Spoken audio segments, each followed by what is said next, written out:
Welcome to the Life After Plus One podcast, where we turn life's lemons into delightful lemonade. Get ready for inspiring stories, uplifting conversations, and all the tips and tricks to rock your single parent journey with style. I'm your host, Leanne, and it's time to embrace the adventure of Life After Plus One. So, let's dive in. Hello. Welcome back to Life After Plus One. I'm Leanne, your podcast host and your single parent mentor and coach. And today we are here on episode 100. And if you haven't noticed already, it is pretty exciting. It is an exciting milestone to achieve in the world of podcasting. So I'm pretty pumped to have reached episode 100. And I'm more so excited with all of you amazing listeners out there that just keep coming back and listening week after week. And I love you all for that. Thank you so much. Now, before I go into today's episode, I just want to mention a few things that I've got coming up. There's so much happening behind the scenes. It's insane. So for those of you listening in real time, I have a free online workshop happening. It's a 90-minute workshop, which is available for mums and dads. You can jump on. I'm going to smash out as much information as I can. You can ask some questions and just get some juicy information that's going to help you for where you're at. So you can book yourself in or just reserve your spot in the show notes below. So the link is available for that there, or just jump onto my website. What else have I got going on? And I have a new, like an ebook program thing coming out, but it's a bit more interactive. So that will be coming out soon, which I'm super pumped about. I'm in the process of putting that together as we speak. So that should be out in probably the next couple of weeks, I'll say. So stay posted for that, and that'll come out where all the current ebooks are. So if you haven't grabbed your current ebook, get your hands on them, because I don't know if I'm going to keep them around for much longer. So I might take them off once this new one's out. So jump on and have a look if you are interested in them. And on that note, I'm going to go straight into episode 100. And I thought, what better way to do this than talk about, we'll offer you 100 tips on single parenting. So these are tips that I've learned myself as a single mom, tips that I've learned from being a single parent coach, tips that you learn along the way. And a lot of these I have discussed in the different podcast episodes, but this is just here, it all smashed out into one episode of all the best bits of information, or the best bits of advice, I should say. Now, there is so much more I could have included. There's so much involved, isn't there? There's just a lot of information, but I've given you the most common ones, the most popular ones, the ones that just affect everyone the most. Now, these tips are not in any specific order. There's no favoritism here. There's no, I should have put that as number one, and I'm going to start at number one, mind you. I'm not going to work backwards from 100 down. I'll just confuse myself. I'm not doing that. I'm going to start at number one, go to number 100. See, I'm already confusing myself. Oh my goodness. And I have kind of sectioned them up a little bit. Some are to do with budgeting, some are to do with your mental and emotional well-being, some are to do with co-parenting, dating. So there's tips in there for everything. I'm just going to read them all out from number 1 to 100. Let's go. Number 1, stop putting yourself as last priority. You matter. Your needs matter. Stop saying, I don't have time for me, or I can't do this. I shouldn't have a social life. I shouldn't be spending money on myself. Why? Why not? If you don't do it, then who is going to? Stop putting yourself as last priority. Number 2, you are not just a single parent. You're not just somebody. You are a single parent, and you're doing an amazing job. And don't ever forget that you're doing the job of 2 people. So you're not just a single parent. Number 3, let go of the guilt. It's very easy to get caught up in the guilt mind frame of, I don't have enough time. I can't afford to get the kids this. The house is a mess because I've just been so busy. That's okay. Let go of the guilt. You're a human being. You're a person, and you're doing the best you can. You're not a robot. You're not AI. Well, not yet anyway. Let's hope never, actually. Let go of that guilt. Number 4, your self-worth is not tied to your relationship status. Stop thinking that you're not good enough because you're single. And the only way you can be recognized or feel more important is if you have a partner, or if you're married and you have someone else with you. No one is better than you. No one is above you. And especially because of the fact that they have a partner. So being single is nothing to be ashamed of. Number 5, do not compare your journey to others. It's easy to start thinking, oh, I'm 48. I should have had this by now. I should be in my home. I should have it all paid off. But instead, I'm single. I'm struggling financially because of the divorce and I'm not where I want to be. Unfortunately, life kicks us in the guts sometimes, but more often than not, it kicks us in the guts to redirect us somewhere better. So stop comparing where you're at to where Joe and Sandra are down the street, because you don't know what's happening behind closed doors. You don't know their financial situation. You don't know what is happening. Stop comparing yourself. You're at a very different place in life. Your journey is unique to you. Focus on you and where you're at.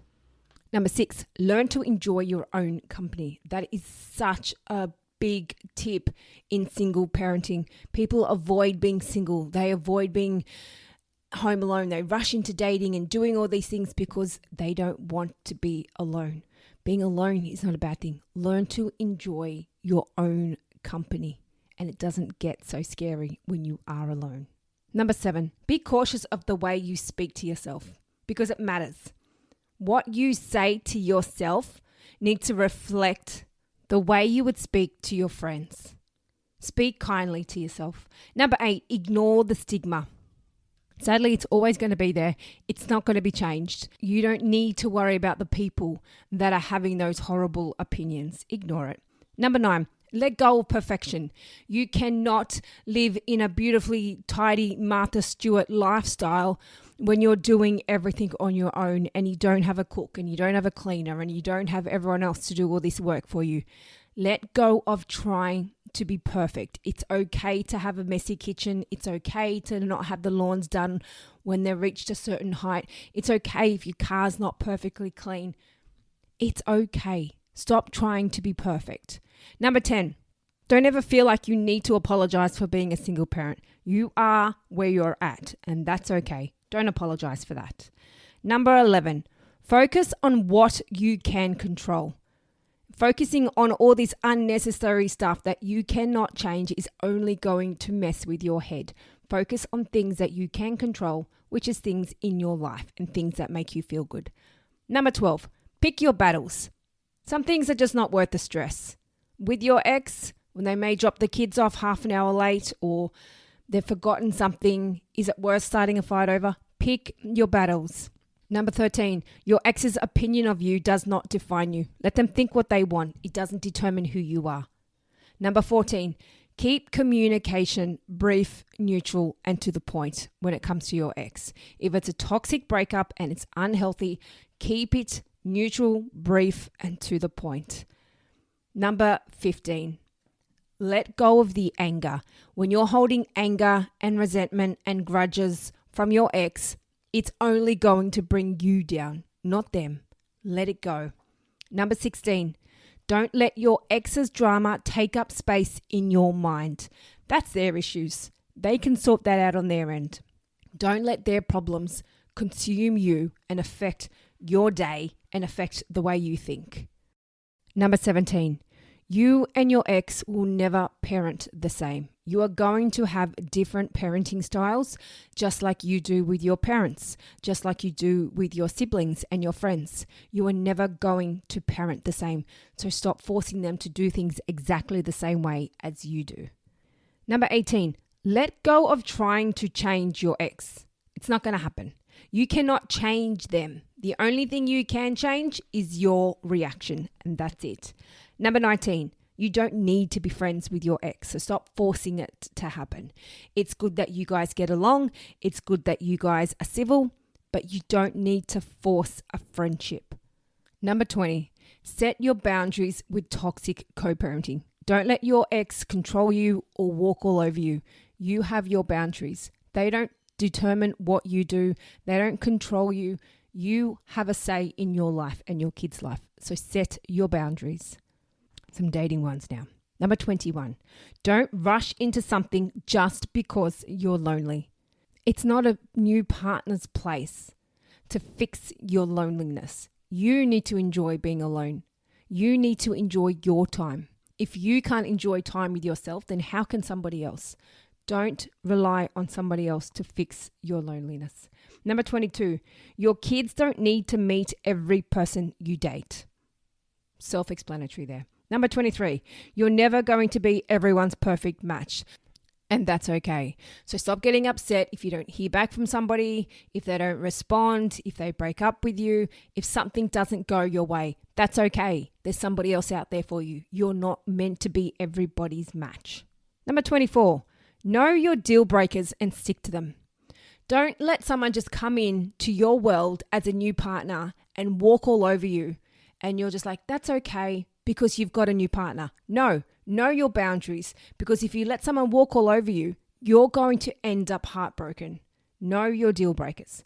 25, heal from your past before jumping into a new relationship. Now, you're never going to be perfectly healed. It's a lifelong journey. You heal as we go. We become better versions of ourselves as we grow. But letting go of that past anger and that hurt that's holding you back from that past relationship, let go of that before you move on to someone new. Otherwise, you're just going to drag it into that next relationship with you. Number 26, you deserve love, but not at the cost of your peace. Don't settle for something or a toxic relationship because you just want a partner. If it's toxic, if it's nasty, if it doesn't make you feel good, that's not worth it. Your peace is more important. Let go of things that are toxic and unhealthy for you. Number 27, a relationship should add to your life, not complicate it. If you're with someone and they're making you question yourself, you're getting confused all the time, you're getting overwhelmed, you're having arguments, that is complicating your life. You don't need that. It should add value to your life, not complicate it. Number 28, it's okay to take breaks from dating. You don't need to keep jumping into relationship after relationship without even having a break. Take some time out, work out what you want, focus on yourself, then jump back into it. Number 29, be clear with what you want when it comes to dating. Don't just go into the dating world hoping for the best, that you're just going to match with everyone and they're going to want the same things as you. And even if they don't, you'll just pretend that you want what they want. No, be clear with what you're looking for and stick to it.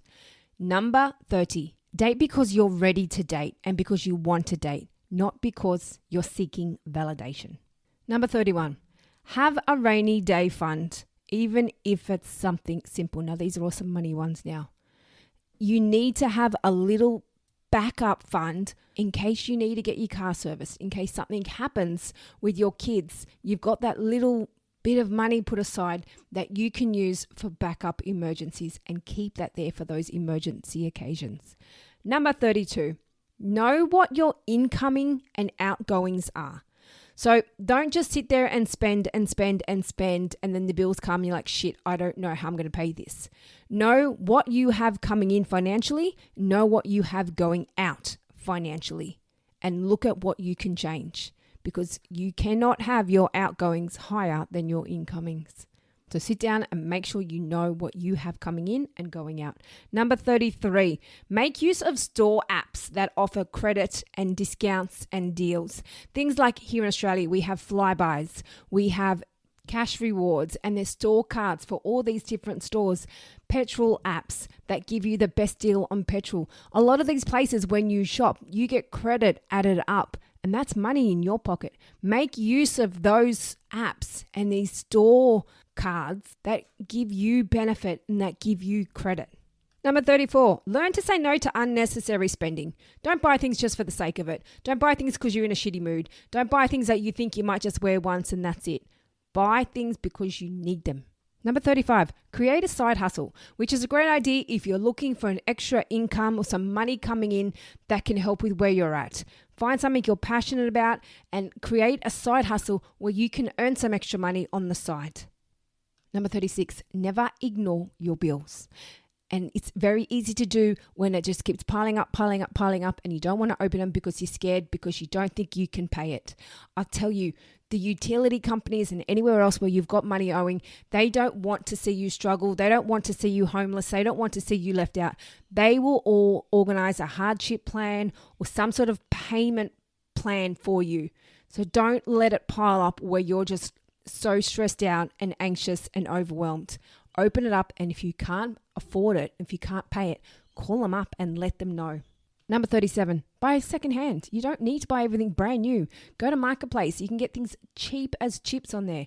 Don't spend big bucks on things for the kids when they grow out of them so quickly, especially at those young age. Make use of secondhand items. Number 38, make sure you're getting all the benefits that you're entitled to. Now, each country, each area has their own programs and support and benefits available to single parents. Make sure you've researched what you're entitled to and you're getting everything that you should be. Number 39, teach your kids about money from an early age. Young kids especially aren't aware of how your financial situation has changed now that it's just you. Teach them about them. Let them understand how much things cost, how much you're spending. Now, I'm not saying you need to make them feel guilty, but letting them be aware. Great way to do this is giving them some money, letting them go shopping and seeing what they can buy with that money. And they're like, oh, I didn't get that much. That's a great eye opener for them. Teach your kids about money. Number 40, do online grocery shopping. It's a game changer. When you do your online orders, you can see exactly what you're spending. You can go to the supermarket and sometimes spend $300, $400. You're like, holy shit, how did that happen? But when you're online, you can see exactly what the tally is. You can delete things from the cart. You can add things. You can just select the specials. Shopping online is a great way to keep track of your budget and how much you're spending. Now, some little sanity savers here. Number 41, it's okay to say no. You don't have to take on every chore, every task, every responsibility, every favor that somebody asks you, including your kids. You can say no. It is okay. It is just one of you. You are human and you're doing the best you can. Say no and don't feel guilty. Number 42, get your kids to help. Stop struggling and trying to take on so much when you have kids that can be doing stuff around your house, whether it's take washing off the line, empty the dishwasher, take the rubbish outside. Get them to help with age-appropriate chores. Number 43, don't overschedule. You don't have to do everything. Allow yourself some time in the week where it's free and you have nothing planned. You don't want to be constantly on the go all the time. Give yourself that free time. Number 44, don't make the kids take sides. Allow them to have their own opinion of the other parent. You don't have to sweep everything under the carpet. You don't have to hide things. You can be real, but let them make up their own opinion. Number 45, self-care is not selfish. It's necessary. You need to do stuff for yourself to make you feel good. Otherwise, you're going to end up running on empty. Look after yourself. 46, communication is so important with the kids when it comes to the breakup. They need to know what's happening. They need to be on board because a breakup does affect the kids, and especially going between two homes. They don't know what's happening, what they should take with them when they're coming back. Communicate the breakup. Communicate the co-parenting schedule. Communicate to them in an age-appropriate way what is happening so they know and they're not feeling overwhelmed and anxious and stressed to the point where they start refusing to go to the other parent's house. Communicate to the kids in an age-appropriate way. 47, make new traditions. Don't get sad when special occasions and milestones and things come around and you're like, oh, we used to do this with mama. We used to do this with dad. We used to do this when we were a family. We used to do this when we were in our house together. That's okay. That's happened. This is your chance to make new traditions and new experiences with the kids. Number 48, get comfortable asking for help when needed. It's okay. It's not a sign of failing if you need help. It's a sign of strength, recognizing that you do need the support. Don't be scared to ask for help. Number 49, find your people. Get a support network. Get people rallying around you that can help you when you need it. Friends, peers, family, myself, anyone. You need people in your team and people that are going to be there for you when you need them. Number 50, give yourself permission to take a break. It's okay to stop. It's okay to have a weekend where you don't do anything. It's okay just to randomly take a day off where you don't do anything. It's okay to have an afternoon. We say, kids, you know what? We're having a day off sport today. I just need a break. Give yourself permission to stop. Okay, these ones are more about moving on from your ex. Number 51, Don't put your ex on a pedestal. It's easy to look back and think what was and what happened and act like your ex is the only person that is there for you and your life is now over because you're not with your ex. Stop putting them on a pedestal, because if they were that great and that amazing, then they would not be your ex. There is more people out in the world. There is more opportunities out there for you. So stop acting like your ex is the only person that was there for you and is the only person that will ever be there for you, because they're not. Number 52, you do not need closure from your ex. The only person that is going to give you closure is yourself. Getting an I'm sorry, which you probably won't ever get from your ex, getting an explanation, it's not going to change anything. You're still going to be angry or pissed off or hurt, whatever feelings you're going through. It's not going to change anything on your end. The only closure you're going to get from this situation is accepting this is what it is. I need to accept what's happened and I need to move on. That's the best form of closure, accepting and moving on. Number 53, don't engage in unnecessary contact. If you have an ex that's constantly messaging you, constantly asking you questions about your personal life, about things that are just not necessary for them to know, don't engage. If it's related to the kids, if they're asking a question that they need to know about, of course, 100% let them know. Don't engage in contact where they're just fishing for information that they can use against you, or they're just wanting to start drama. Don't engage, just ignore it. 54, your past is not a reflection of your future. That is what's happened. Doesn't mean it's going to be how it ends. It's just another chapter in your life of where you're at. Your future is up to you to plan it. Number 55, it's okay to grieve your breakup, but just don't stay there. You can be sad, you can be emotional, you can be angry. Feel whatever emotions you need to feel, because breaking up as a single parent is hard. Grieve, take your time, but don't stay there. You need to get out at some point. Number 56, focus on moving forward. You are constantly going to be stuck in your life if you keep thinking about what was. And that's because you're too caught up on what happened in the past. If you want to move forward, you've got to let go and focus on what you can make in the future. Number 57, forgiveness is not for them. It's for you. You're not giving in to them. You're not letting them think that what they've done is right. You don't even have to tell them that you forgive them. It's something that you're doing for you, for your mental and emotional well-being. Forgive and move on. Number 58, breakups do not mean that you have failed. These things happen. People break up all the time. It's not a sign of you failing in life. It's a sign that the relationship didn't work, and that's okay. There is someone else out there for you where it will work. You are not a failure. Number 59, them jumping quickly into a new relationship does not mean anything about you. It's a reflection of them.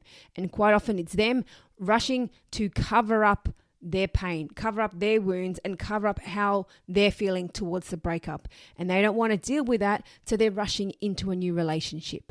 Don't let that determine your value or who you are as a person. Number 60, learn from the past. The best thing you can do for yourself when you break up with someone is to take a step back and look at what you can take from that relationship. What can you learn about yourself that you can bring forward into your next relationship or your new friendships? There's always something you can learn from a breakup. All right, are we all still on board? Have we had enough yet? Because we're just about 3/4 of the way there.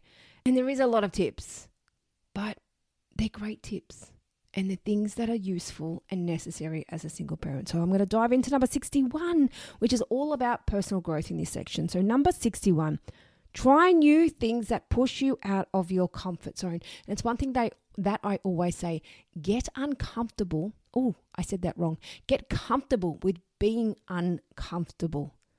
When you're uncomfortable, you are learning something, you are growing. And I use that with my daughter all the time when I do things, especially now in business with podcasting and meeting new people and the things that I'm doing. I'm like, oh, I feel really nervous today. And my daughter says to me, Mum, why are you doing it? Because I'm pushing myself, and that's what you need to grow. Get comfortable with being uncomfortable. Push yourself out of your limits and start taking on new things. Number 62, travel. Travel as much as you can. Create these fun memories with yourself or with your kids. Get out there and explore, whether it's a road trip, whether it's a staycation, whether it's camping, whether it's something amazing overseas.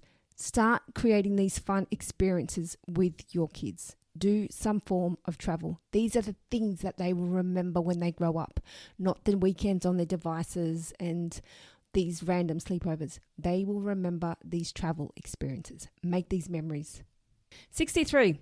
Celebrate the little wins. Progress is progress. It doesn't matter how big or how small.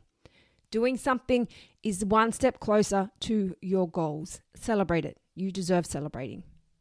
64. Find hobbies that bring you joy. And this is one that so many people struggle with. They break up, they're single, they've lost themselves, they don't know what to do.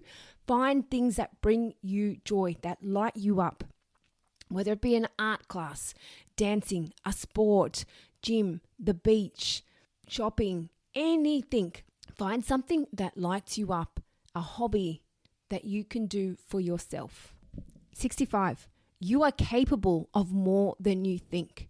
Don't hold yourself back in life because you think that you can't do something. You think because you're a single parent, you're not good enough to do that. You think that, oh no, I can't afford that. Don't hold yourself back. You are capable of far more. 66. Set goals. This is a big thing for me. I do so many goals and I do it at the start of the year. I do business goals. I do personal goals. I do relationship goals, friendships as well. I do goals for everything. I love writing goals and I love crossing them off when I've achieved it. It gives you something to work towards, to strive towards. So you're not just living in Groundhog Day. Have something that you're working towards. Have some goals. 67. Surround yourself with people who uplift you and motivate you. When you're around people that are constantly negative and constantly competing with you and constantly judging people and being mean and nasty, it brings you down. You don't want to be around people like that. Be around people that uplift you, that motivate you, that encourage you to do more with your life. They're the people that you need. 68. Your lack of confidence in yourself is the only thing that's holding you back. I'm going to say that one again. Your lack of confidence in yourself is the only thing that's holding you back. I'm going to leave that one at that because I think that says it all. Number 69. Don't let fear stop you from living your life. And that kind of relates to the last point. But there's all these fear of, oh, what if? What if this happens? What if I don't have enough money? What if it doesn't work? What if people laugh at me? What if it doesn't happen? What if it does work? Don't let the fear of the what ifs and the fear of failure stop you from doing what you really want to do in life. Get out there and do it. Number 70. Focus on what you can do and not on what you can't do. You don't want to be constantly thinking, oh, I can't do that. I can't do that. I can't do that. No, you think about what you can do. And even if you think you can't do, I want you to change and say, you know what? Yes, I can do that. Or I don't know if I can do that just yet, but I'm going to try. Stop saying I can't. Give things a go and focus on what you can do. I love this one. Number 71. Loneliness and being alone are not the same thing. You can be alone, but you don't necessarily have to be lonely. I'm alone a lot. And I love it. And I'm not lonely. You need to separate the two. You can enjoy being alone, or you can be alone and be sad and miserable. That's being lonely. It's what you make it. Learn to reframe your alone time as quality time where you can reset, not sad time that you don't have people around you. It's what you make it. Number 72, you can still have fun on your own. Don't rely on a partner as a way to have fun in life, or as a way to do fun things, or as a way to go to fun places or do fun holidays. You can have fun on your own. And if you don't want to do it on your own, do it with your kids. You don't need a +1 in your life as the only way that you can have fun. Go and create your fun. Number 73, don't be scared to let go. So many people hold on to what was and refusing to let go of the past and refusing to let go of their relationship and refusing to let go of their old life because they're scared of the what ifs. They're scared of moving forward. They're scared of doing life on their own. They're scared of taking risks. They're scared of what might happen. Don't be scared to let go and move on and live your life on your own. Number 74, stop obsessing over the past and stop sugarcoating it. It's quite normal for people to be so obsessed over their past life and think how amazing and how great it was, but they forget all the bad things that happen. You're in this situation as a single parent because something happened where the relationship broke down and you guys just didn't work. And you may have been blindsided, who knows? But if that relationship was working, then you wouldn't be a single parent. Stop ignoring the things that didn't work in the relationship. Stop ignoring why you broke up. Stop ignoring all those bad times that you had and all those times you felt alone in that marriage or relationship. And focus, because it's easy to forget all those and just think, I want that life back, but not realizing what actually happened for you to get where you are. Stop obsessing over your past. Okay, I'm going to go on to a bit of travel ones, or a bit of getting out there and socializing ones, I should say. So number 75, make use of free activities in your area. Now, I know when my daughter was younger and I was struggling with money and it was hard to get out sometimes to do things. So I looked and I always searched free things to do in my area. And you can do that no matter where you live. You can do a Google search, you can search on Facebook or whatever social media platform you use. Get on and search free activities in your area. And now it's coming up to Easter. There's probably a lot of free Easter events coming up.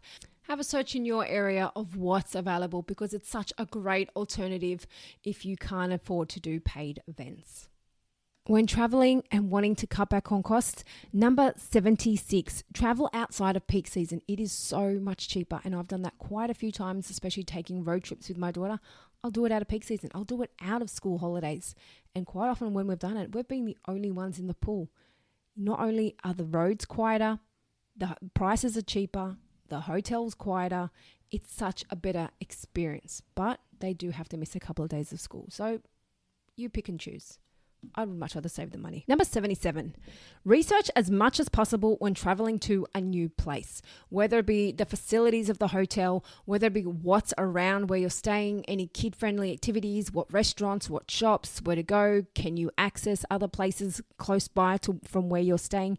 Research. When you're there on your own as a single parent, the best thing you can do is know the area where you're going and know what to expect. Number 78, if it's a big ask to do holidays and big trips all in one payment, then look for places that have payment plan options or pay in full. There's a lot more places around now that do it. So have a search around and see things that have got pay in full options available if you're wanting to book something.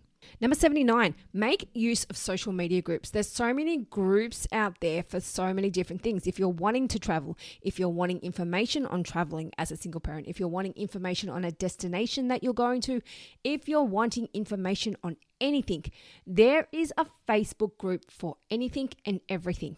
So if you're needing information, you're needing advice, you're needing support on anywhere that you're going or anything at all related to travel as a single parent or single parenting as a whole, then jump on and try and find a Facebook group that's related to that topic. Number 80, get out and make new friends. Get out and make new friends. Don't be stuck in your comfort zone thinking, oh, I've lost all my friends or I don't see them anymore. We've drifted apart. That's okay. Get out and explore new places and meet new friends.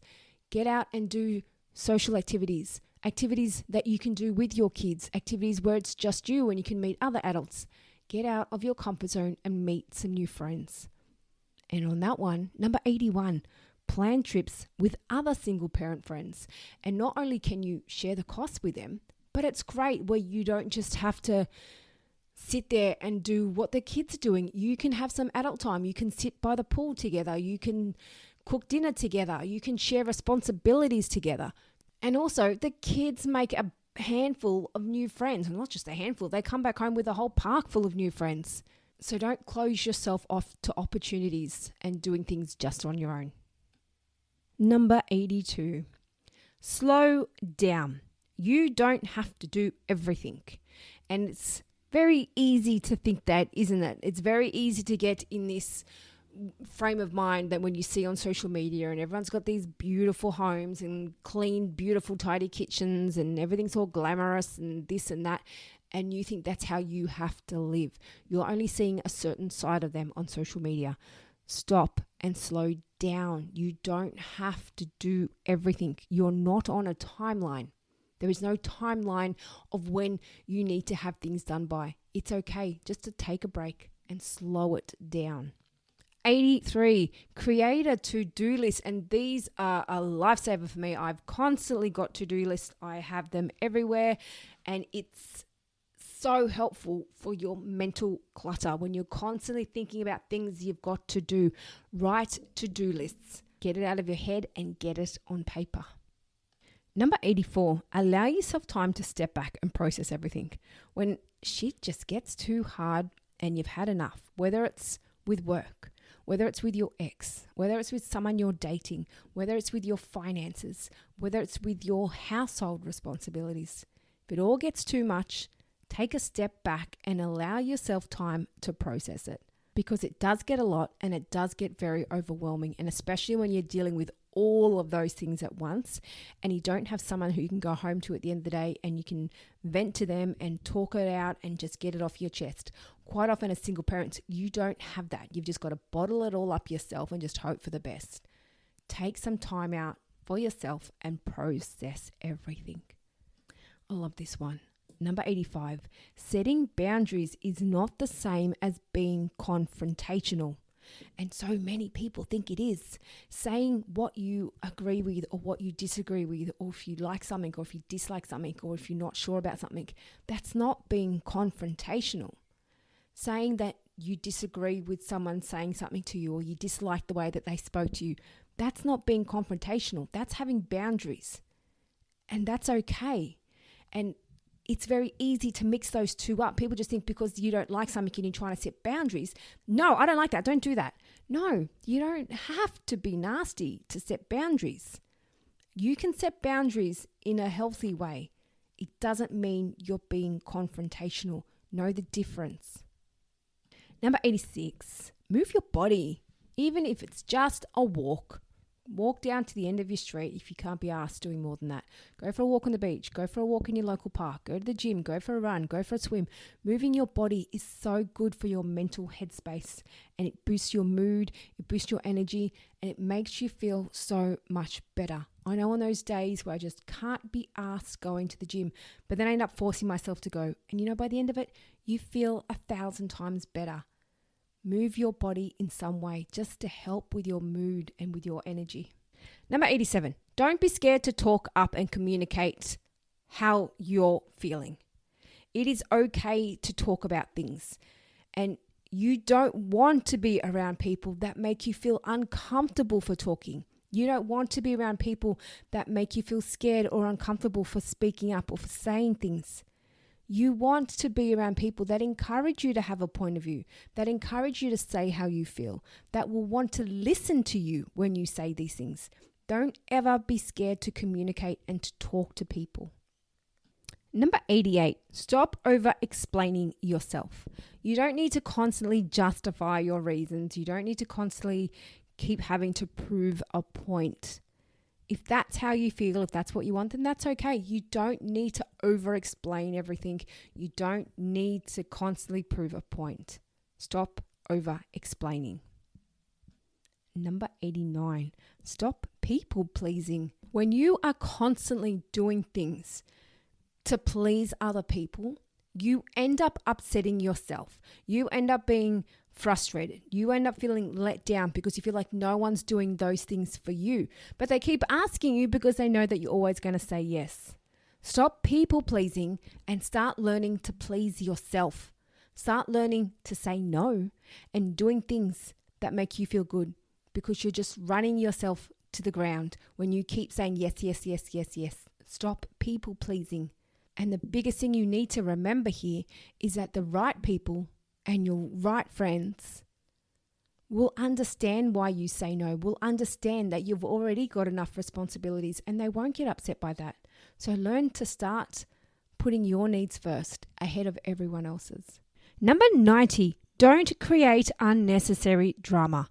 There are times when it's best just to bite your tongue. If there are things that aren't going your way that you don't like, you don't have to fight with everything. You don't have to pick a battle, and not everything is going to go your way. Sometimes you can just let things slide. Don't add more drama to your life. Number 91, declutter.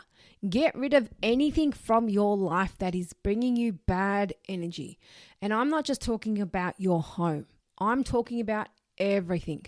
Maybe you're someone you open your phone and you've got like 736 text messages that haven't been read. Get rid of them. Delete them. Why are you holding on to this for? Maybe you're someone that's got like 10,326 emails that haven't been read. Why? If they haven't been read, then you're clearly never going to read them. Go through and delete them. Maybe you're someone that's got these trays and trays and trays of paperwork sitting in the kitchen that never get touched. Get rid of them. This is all clutter. That's just messing with your head. Maybe you're someone that's got a house full of stuff from your ex, and every time you look at it, it just makes you think of them. Get rid of it, or give it to your ex, or sell it, or do something. Get rid of any clutter in your life. In your car, unpaid bills, paperwork, anything that's just making you feel stressed and overwhelmed. Get rid of this negative energy and get rid of the clutter. Number 92, co-parenting is about the kids. Everything when it comes to co-parenting should be centered around what's best for them. Not what's best for you, not what's best for your ex, what is best for the kids. And that's what it always needs to be about. Number 93, your kids are watching you. Be an example that you want them to see. Be an example to your kids when it comes to the way you communicate to people, when it comes to the way you set boundaries, when it comes to the way you have self-respect, how you have confidence, how you speak to your ex. Your kids see this. And if you're someone yourself that doesn't speak up, you don't communicate well, you don't talk about how you're feeling, then your kids are seeing this and they will pick up that behavior, and that's what they'll take on. If you want to be a good role model to your kids, then start showing them what you want to see in them by you being that example. Number 94, your breakup is not the same as your role as a co-parent, and you need to learn to separate the two. If you're co-parenting with your breakup emotions at the center, it's going to cause a lot of heartache and it's going to cause a lot of stress. You need to learn to separate your breakup from you being a co-parent. That breakup has happened, as hard as it may have been, but they are now in your life for your kids. So you've got to learn to separate those breakup emotions and just focus on being a co-parent and not about being a bitter and hurt and upset ex. Number 95, the best revenge is none at all. And a lot of people don't like that, and you see it all the time, and I come across it a lot where people say, I don't care what you say, I need to get revenge. No, you don't. One thing that people forget is when you get revenge, your ex is not just going to say, oh, they did that, I'll just stop. They will get revenge back, and then you're going to want to do it back again, and they're going to want to do it back again.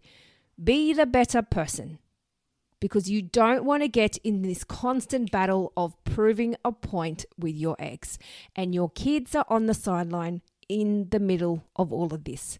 This is not healthy for them, and it's not healthy for you. Do not seek revenge. Number 96, your life is only as hard as you allow it to be. If you overcomplicate things, if you sweat the small stuff, if you stress about things that you don't need to be stressing about, it is going to complicate your life. And one of the biggest things I always say, keep it simple. Don't stress about things that's just going to add drama and more negativity and stress and unwanted issues into your life. Keep it simple and don't make it harder than it needs to be. Number 97. When going through a divorce, a mediation, financial settlement, custody, don't go into it with your breakup emotions taking charge. When you go through these processes and these situations, allow yourself time to step back and really work out what you want. Do not come in with a decision of deciding something because you're hurt because they broke up with you. You need to make these decisions based on what's best for you in the long run and what's best for the kids in the long run. And quite often this process can be dragged out so much longer than it needs to be because both parties are so hurt and so upset and just want to one up the other person. When you're going into this, make sure you're in the best headspace as you possibly can before you go in charging and demanding everything for all the wrong reasons. Number 98. Let go of society's expectations of you.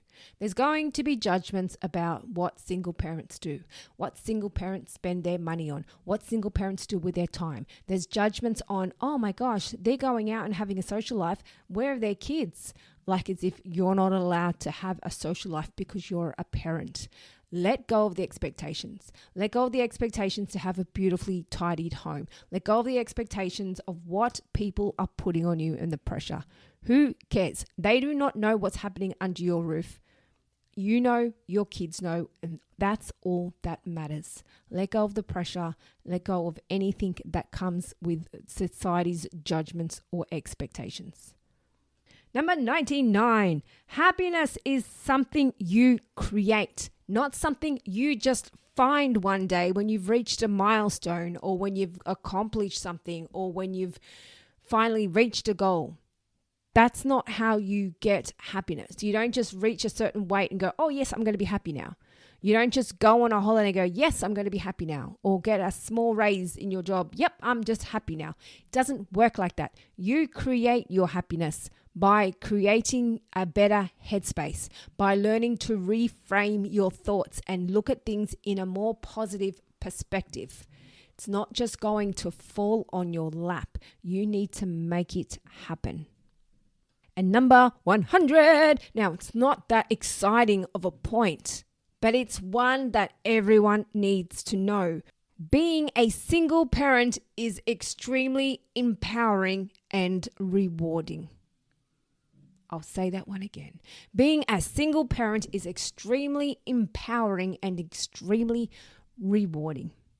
And at the start, you think it's hard, you think it's scary, you think, oh my God, how am I going to do this? But when you start doing all these things on your own, you're like, wow, look what I did. Look what I achieved. Oh my God, I did that holiday on my own and I was so scared. Holy shit, I've actually kept this house up and running on my own and I took over the mortgage and I didn't think I was ever going to do it. Whatever it is. Oh my God, I paid off the car. Oh my gosh, I got myself out of debt. I've got through the week and I haven't killed my kids. Whatever it is, we've all got small things that we've done all on our own. And you can look back and say, yes, I did that. I did that. And there was no help from your ex. There was no help from anyone else. You created your home, your lifestyle, everything the way you wanted it. You created it.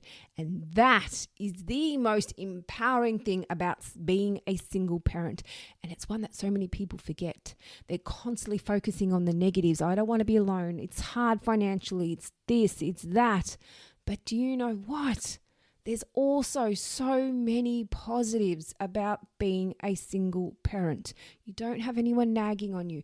You don't have anyone telling you what you should cook for dinner or what time you should eat or where you should go, what you should be wearing, what you should be doing for holidays, knocking at you when you've missed a flight or something when you're going away together.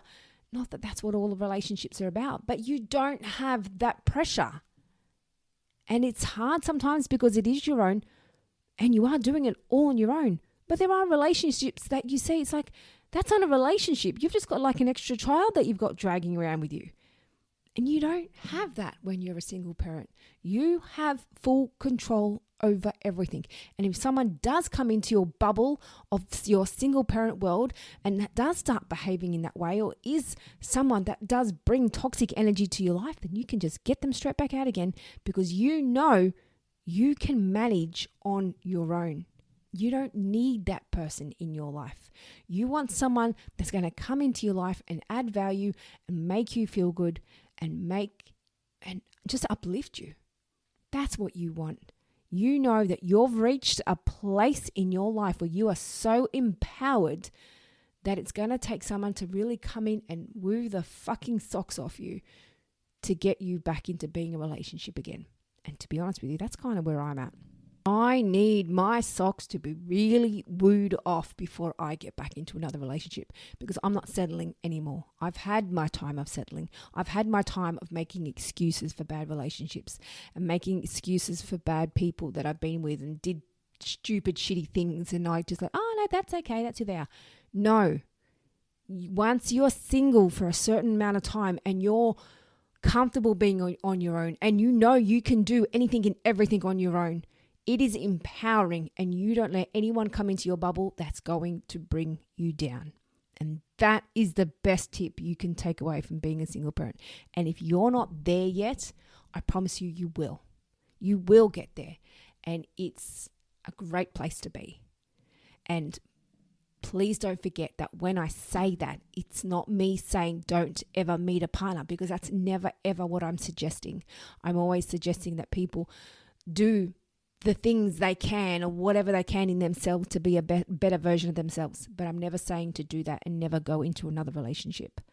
I want everyone to find their true love. But you need to also learn to love yourself. Love where you're at and love being a single parent. It's a great place to be. So that, my friends, is my 100 tips. I hope you got something from that. I thought it would have gone longer, actually. I was getting a bit panicked. I'm like, holy shit, 100 tips. How long is that going to take me? But it didn't take me as long as I thought. But what I might do, I've actually typed it up and put it on a little list in front of me so I didn't forget. But what I might actually do with this one, I might put it on my website. So if anyone wants to go back and review the list of everything I've just suggested, I'm going to put it on there. And I might put it on as a PDF where you can just print it off and have that copy for yourself. And I will put the link to that in the show notes if any of you are wanting that copy for yourself, and you can print it off your 100 things to take on as a single parent. So thank you, everyone. And as I said at the start of the show, thank you, everyone that seriously come back every week listening to this. And I'm not just saying this talking out of my ass. I truly mean that.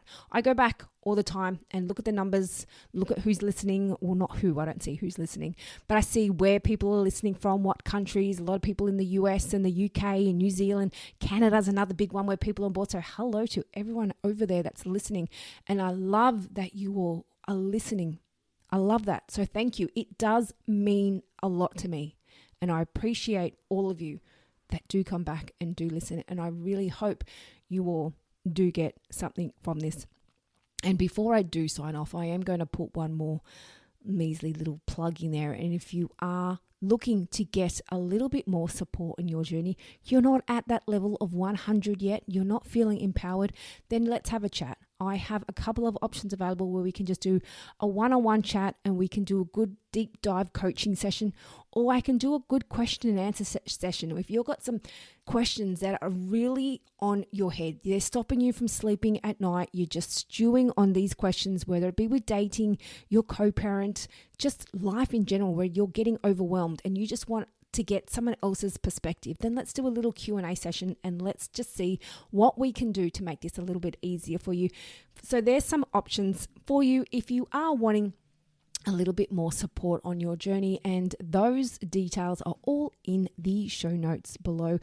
And if you are listening on Spotify, put a little feedback or comment on the episode that you're listening to. If you're listening elsewhere, Apple, Amazon, iHeart, wherever you're listening, drop in some feedback. I'd love to hear your thoughts and what you're thinking of it. It's episode 100. Tell me what you've thought of the last 100 episodes. And if you have listened to them all, I want to know that too. Tell me, are you someone who is obsessed with listening to this every Tuesday at 6 a.m? That's when it comes out. Well, Australian Eastern Daylight Time it does anyway.